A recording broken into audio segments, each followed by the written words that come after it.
ನಮಸ್ಕಾರ ಸ್ನೇಹಿತರೆ, ಇಂದಿನ ಜಗತ್ತಿನಲ್ಲಿ ನಾವೆಲ್ಲರೂ ಎದುರಿಸುತ್ತಿರುವ ಅತಿ ದೊಡ್ಡ ಹೋರಾಟವೆಂದರೆ ಅದು ನಮ್ಮ ಆಲೋಚನೆಗಳ ಹೋರಾಟ. ಅನೇಕ ಬಾರಿ ನಮ್ಮ ಮನಸ್ಸಿನಲ್ಲಿ ನಮಗೆ ಅರಿವಿಲ್ಲದಂತೆ ಕೆಟ್ಟ ಆಲೋಚನೆಗಳು, ಭಯ ಅಥವಾ ಪಾಪದ ಯೋಚನೆಗಳು ಬರುತ್ತವೆ. ಈ ಆಲೋಚನೆಗಳು ಎಲ್ಲಿಂದ ಬರುತ್ತವೆ? ಇವುಗಳನ್ನು ದೇವರು ಕೊಡುತ್ತಾನ ಅಥವಾ ಸೈತಾನನ? ಯುವ ಜನತೆ ಈ ಶೋಧನೆಗಳಿಂದ ಹೊರಬರುವುದು ಹೇಗೆ? ಇಂದು ನಾವು ಸತ್ಯವೇದದ ಆಧಾರದ ಮೇಲೆ ಈ ಎಲ್ಲ ಗೊಂದಲಗಳಿಗೆ ಉತ್ತರ ಕಂಡುಕೊಳ್ಳೋಣ. ಭಾಗ 1. ಕೆಟ್ಟ ಆಲೋಚನೆಗಳು ಯಾಕೆ ಬರುತ್ತವೆ? ಮೊದಲನೆಯದಾಗಿ, ಕೆಟ್ಟ ಆಲೋಚನೆಗಳು ಬರಲು ಮುಖ್ಯ ಕಾರಣ ನಮ್ಮ ಒಳಗೆ ಇರುವ ಪಾಪದ ಸ್ವಭಾವ.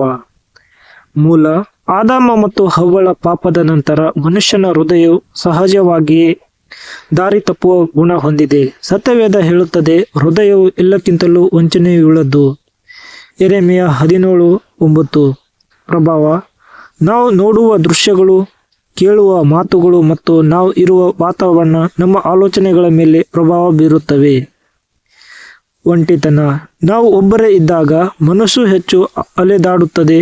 ಆಗ ಹಳೆಯ ನೆನಪುಗಳು ಅಥವಾ ಕೆಟ್ಟ ಕಲ್ಪನೆಗಳು ದಾಳಿ ಮಾಡುತ್ತವೆ. ಭಾಗ 2. ದೇವರು, ಸೈತಾನ ಅಥವಾ ನಾವೇ? ಈ ಆಲೋಚನೆಗಳನ್ನು ತರುವವರು ಯಾರು? 1. ಸೈತಾನ. ಸೈತಾನನನ್ನು ಶೋಧಕ ಎಂದು ಕರೆಯಲಾಗುತ್ತದೆ. ಅವನು ನಮ್ಮ ಮನಸ್ಸಿನಲ್ಲಿ ತಪ್ಪು ಕಲ್ಪನೆಗಳನ್ನು ಬಿತ್ತುತ್ತಾನೆ. 2. ದೇವರು. ನೆನಪಿಡಿ, ದೇವರು ಯಾರಿಗೂ ಕೆಟ್ಟ ಆಲೋಚನೆಗಳನ್ನು ಕೊಡುವುದಿಲ್ಲ.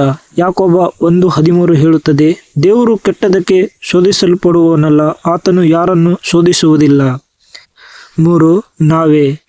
ನಮ್ಮ ಸ್ವಂತ ಇಚ್ಛೆ ಅಥವಾ ಆಸೆಗಳು ಕೆಟ್ಟ ಆಲೋಚನೆಗಳಿಗೆ ದಾರಿ ಮಾಡಿಕೊಡುತ್ತವೆ. ನಾವು ಹೇಗೆ ನಡೆಯಬೇಕು? ನಮ್ಮ ಆಲೋಚನೆಗಳು ನಮ್ಮ ಕ್ರಿಯೆಗಳಾಗಿ ಬದಲಾಗುತ್ತವೆ. ಆದ್ದರಿಂದ ಕೆಟ್ಟ ಆಲೋಚನೆ ಬಂದಾಗ ಅದನ್ನು ಅಲ್ಲೇ ತಡೆದು ದೇವರ ವಾಕ್ಯದಂತೆ ನಡೆಯಲು ತೀರ್ಮಾನಿಸಬೇಕು. ಭಾಗ 3. ಸತ್ಯವೇದದ ಭಕ್ತರು ಮತ್ತು ಪ್ರವಾದಿಗಳು ಹೇಗೆ ನಡೆದರು? ಬೈಬಲ್ನಲ್ಲಿರುವ ಭಕ್ತರು ನಮ್ಮಂತೆಯೇ ಮನುಷ್ಯರಾಗಿದ್ದರು. ಅವರಿಗೂ ಶೋಧನೆಗಳು ಬಂದವು.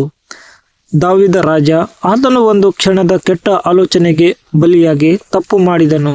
ಆದರೆ ನಂತರ ಪಶ್ಚಾತ್ತಾಪಪಟ್ಟು ದೇವರ ಕಡೆಗೆ ತಿರುಗಿದನು. ಯೋಸೇಫ, ಪೋತಿಫರನ ಹೆಂಡತಿ ಅವನನ್ನು ಶೋಧಿಸಿದಾಗ ಆತನು, ನಾನು ದೇವರ ವಿರೋಧವಾಗಿ ಇಷ್ಟು ದೊಡ್ಡ ಪಾಪ ಮಾಡುವುದು ಹೇಗೆ ಎಂದು ಹೇಳಿ ಅಲ್ಲಿಂದ ಓಡಿ ಹೋದನು. ಪ್ರವಾದಿಗಳು, ಅವರು ತಮ್ಮ ಮನಸ್ಸಿಗೆ ಬಂದಂತೆ ನಡೆಯಲಿಲ್ಲ, ಬದಲಾಗಿ ದೇವರ ಆತ್ಮನು ನಡೆಸಿದಂತೆ ನಡೆದರು. ಅವರು ಉಪವಾಸ ಮತ್ತು ಪ್ರಾರ್ಥನೆಯ ಮೂಲಕ ತಮ್ಮ ಆಲೋಚನೆಗಳನ್ನು ಹತೋಟಿಯಲ್ಲಿಟ್ಟಿದ್ದರು. ಭಾಗ 4. ಯೌವನಸ್ಥರು, ಯುವಕರು ಮತ್ತು ಕೆಟ್ಟ ಆಲೋಚನೆಗಳಿಂದ ಹೇಗೆ ಹೊರಬರೋದು? ಯುವ ಜನತೆಗೆ ಯಾಕೆ ಇಷ್ಟೊಂದು ಕೆಟ್ಟ ಆಲೋಚನೆಗಳು ಬರುತ್ತವೆ? ಈ ವಯಸ್ಸಿನಲ್ಲಿ ಶಾರೀರಿಕ ಬದಲಾವಣೆಗಳು ಮತ್ತು ಕುತೂಹಲ ಹೆಚ್ಚಾಗಿರುತ್ತದೆ. ಹೊರಬರುವುದು ಹೇಗೆ? 1. ಸಮಯದ ಸದುಪಯೋಗ. ಕೆಲಸವಿಲ್ಲದೆ ಸುಮ್ಮನೆ ಇರಬೇಡಿ. 2. ಸಾಮಾಜಿಕ ಜಾಲತಾಣದ ಬಳಕೆ. ಏನನ್ನು ನೋಡುತ್ತಿದ್ದೀರಿ ಎಂಬುದರ ಬಗ್ಗೆ ಜಾಗೃತಿ ಇರಲಿ. 3. ಸಂಗೋಷ್ಠಿ. ಕೆಟ್ಟ ಸ್ನೇಹಿತರಿಂದ ದೂರವಿರಿ. ದುಷ್ಟ ಸಹವಾಸವು ಸದಾಚಾರವನ್ನು ಕೆಡಿಸುತ್ತದೆ. 1 ಕೊರಿಂಥ 15:33. 4. ವಾಕ್ಯ ಧ್ಯಾನ. ಕೀರ್ತನೆ 119:9 ಹೇಳುವಂತೆ, ಯೌವನಸ್ಥನು ದೇವರ ವಾಕ್ಯದಂತೆ ನಡೆಯುವುದರಿಂದ ತನ್ನ ಮಾರ್ಗವನ್ನು ಶುದ್ಧವಾಗಿರಿಸಿಕೊಳ್ಳಬಲ್ಲನು. ಭಾಗ 5. ಒಂಟಿತನ ಮತ್ತು ಕೆಟ್ಟ ಆಲೋಚನೆಗಳ ಎದುರಿಸುವಿಕೆ. ನಮ್ಮನ್ನು ನಾವೇ ಪ್ರಶ್ನಿಸಿಕೊಳ್ಳೋಣ. ಒಬ್ಬರೇ ಇದ್ದಾಗ ಕೆಟ್ಟ ಆಲೋಚನೆ ಬಂದರೆ ಏನು ಮಾಡಬೇಕು? 1. ಪ್ರಾರ್ಥಿಸಿ. ತಕ್ಷಣವೇ ಯೇಸುವಿನ ಹೆಸರಿನಲ್ಲಿ ಸಹಾಯ ಕೇಳಿ. 2.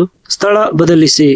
ಒಂದು ಕಡೆ ಕುಳಿತಾಗ ಕೆಟ್ಟ ಆಲೋಚನೆ ಬಂದರೆ ಎದ್ದು ಹೊರಗೆ ಹೋಗಿ ಅಥವಾ ಯಾರೊಂದಿಗಾದರೂ ಮಾತನಾಡಿ. 3. ಸ್ತೋತ್ರ ಮಾಡಿ. ದೇವರನ್ನು ಸ್ತುತಿಸಲು ಪ್ರಾರಂಭಿಸಿದಾಗ ಸೈತಾನನು ಓಡಿ ಹೋಗುತ್ತಾನೆ. ಭಾಗ 6. ಆಶೆಯು ಬಸುರಾಗಿ ಪಾಪವನ್ನು ಹೇರುತ್ತದೆ. ಈ ವಾಕ್ಯದ ಅರ್ಥವೇನು? ಯಾಕೋಬ 1:14-15 ಈ ಅದ್ಭುತವಾದ ಎಚ್ಚರಿಕೆ ಇದೆ. ಇದನ್ನು ಅಪೊಸ್ತಲನಾದ ಯಾಕೋಬನು ಹೇಳಿದ್ದಾನೆ. ಇದರ ಅರ್ಥ: 1. ಆಶೆ. ಒಂದು ಸಣ್ಣ ಕೆಟ್ಟ ಆಲೋಚನೆ ಮೊದಲು ಮನಸ್ಸಿಗೆ ಬರುತ್ತದೆ. 2. ಬಸುರಾಗುವುದು. ನಾವು ಆ ಆಲೋಚನೆಯ ಬಗ್ಗೆ ಯೋಚಿಸುತ್ತಾ ಹೋದರೆ ಅದು ನಮ್ಮೊಳಗೆ ಬೆಳೆಯುತ್ತದೆ. 3. ಪಾಪ. ಆಲೋಚನೆಯು ಕ್ರಿಯೆಯಾಗಿ ಬದಲಾದಾಗ ಅದು ಪಾಪವಾಗುತ್ತದೆ. 4. ಮರಣ. ಪಾಪದ ಅಂತಿಮ ಫಲಿತಾಂಶ ದೇವರೊಂದಿಗಿನ ಸಂಬಂಧ ಕಳೆದುಕೊಳ್ಳುವುದು ಅಥವಾ ಆತ್ಮಿಕ ಮರಣ. ಆದ್ದರಿಂದ ಪಾಪವು ಕಾರ್ಯರೂಪಕ್ಕೆ ಬರುವ ಮೊದಲೇ ಅದನ್ನು ಆಲೋಚನೆಯ ಹಂತದಲ್ಲಿ ಕೊಲ್ಲಬೇಕು. ಗೆಲುವಿನ ಹಾದಿ. ಕೊನೆಯದಾಗಿ, ಶೋಧನೆಗಳು ಬರುವುದು ಸಹಜ, ಆದರೆ ಅದಕ್ಕೆ ಶರಣಾಗುವುದು ಪಾಪ. ಸೈತಾನನು ಶೋಧನೆಗಳನ್ನು ತರಬಹುದು, ಆದರೆ ನಮಗೆ ಅದನ್ನು ಜಯಿಸಲು ಶಕ್ತಿಯನ್ನು ದೇವರು ಕೊಟ್ಟಿದ್ದಾನೆ. 1. ನಿಮ್ಮ ಆಲೋಚನೆಗಳನ್ನು ದೇವರ ವಾಕ್ಯದಿಂದ ತುಂಬಿಸಿ. 2. ಪವಿತ್ರಾತ್ಮನ ಸಹಾಯವನ್ನು ಪ್ರತಿದಿನ ಬೇಡಿರಿ.